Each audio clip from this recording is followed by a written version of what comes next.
Assalamualaikum warahmatullahi wabarakatuh. Kita ketemu di materi lanjutan untuk persiapan USP kita tentang sel elektrolisis dan hukum Faraday. Kita lihat yang pertama tentang sel elektrolisis. Di sel elektrolisis, energi listrik dirubah menjadi energi redoks. Dengan posisi katoda itu ada di kutub negatif dan anoda ada di kutub positif. Biasa kita singkat dengan istilah kenapa, ya. Katoda negatif, anoda positif. Oke. Reaksi yang terjadi pada sel elektrolisis adalah reaksi yang tidak spontan dan biasanya reaksi terjadi pada satu wadah. Jadi sudah gampang ya untuk membedakan mana sel Volta dan mana sel elektrolisis sesuai gambar. Oke, dari gambar percobaan nanti kalau ketemu soal-soalnya. Kalau gambarnya hanya ada dari satu percobaan, berarti dia adalah sel elektrolisis. Kita lihat aliran elektron. Elektron mengalir dari anoda ke katoda dengan posisi anoda itu ada di kutub positif dan katoda ada di kutub negatif. Di kutub negatif yang katoda itu ada reaksi reduksi dan di anoda ada reaksi oksidasi. Jadi prinsipnya tetap kerau. Katoda reduksi, anoda oksidasi.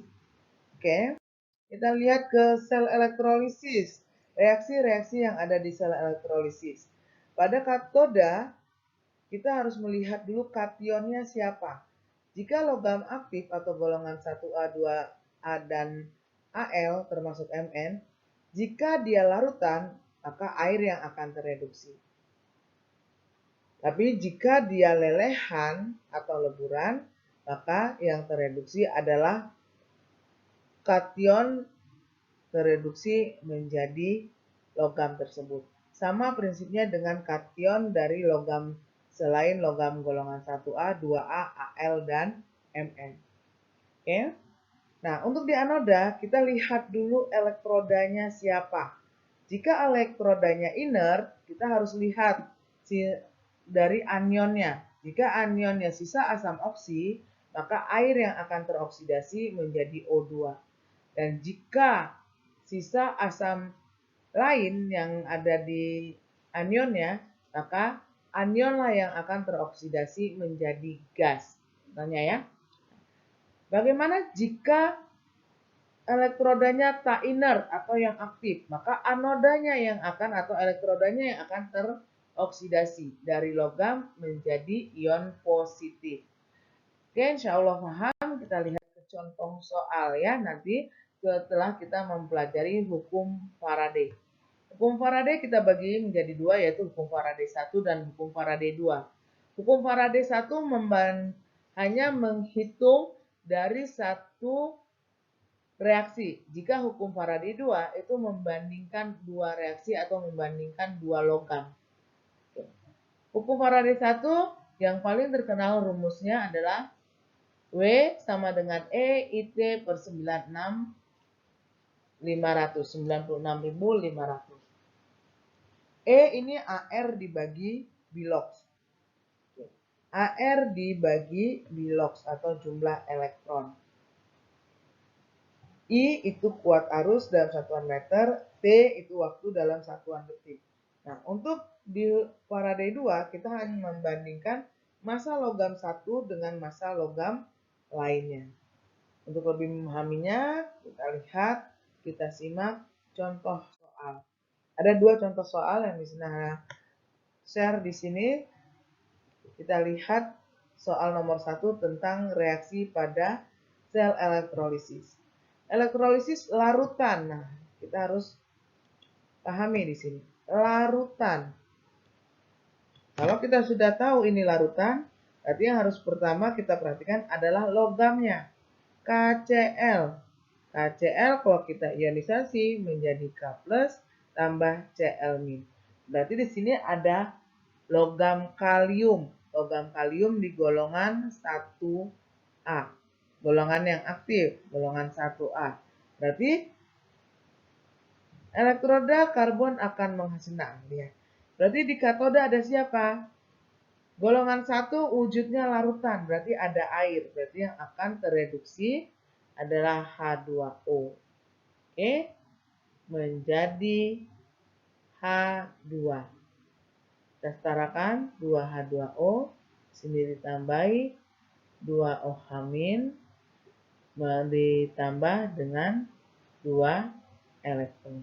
Nah, untuk di anodanya, kita lihat Cl- elektroda karbon. Elektroda karbon. Elektroda karbon itu adalah elektroda yang inert. Berarti anionnya yang ada di anoda. Cl- menjadi gas Cl2 dengan melepaskan 2 elektron. Sekarang kita lihat option jawabannya. Option A, logam K di katoda. Tidak ada logam K di katoda. Gas H2 di katoda. Gas H2 di katoda. Oke, masih benar. Kita cari yang lebih benar lagi kalau memang ada. Gas oksigen di anoda. Salah. Gas O2. Gas Cl2 di katoda. No, yang di katoda ada H2. Larutan basa di anoda. Larutan basa di anoda. Tidak ya. Basa OH- itu ada di katoda. Berarti jawaban yang paling benar adalah B. Gas H2 di katoda. Kita lihat soal berikutnya. Pada elektrolisis larutan ZnCl2 dengan ArZn65 dengan elektroda karbon menggunakan arus sebesar 4 ampere selama 30 menit. Menghasilkan endapan Zn di katoda sebanyak.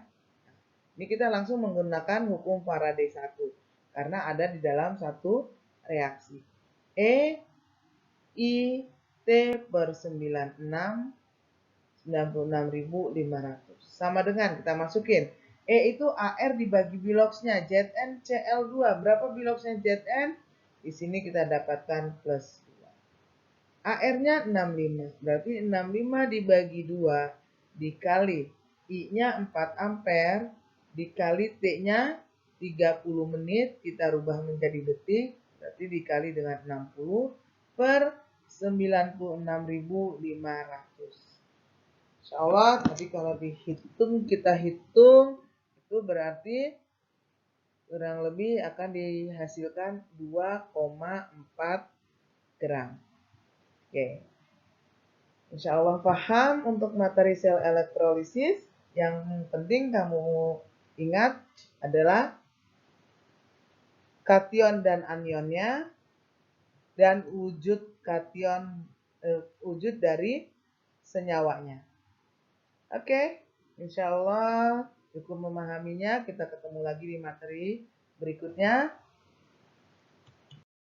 Assalamualaikum warahmatullahi wabarakatuh.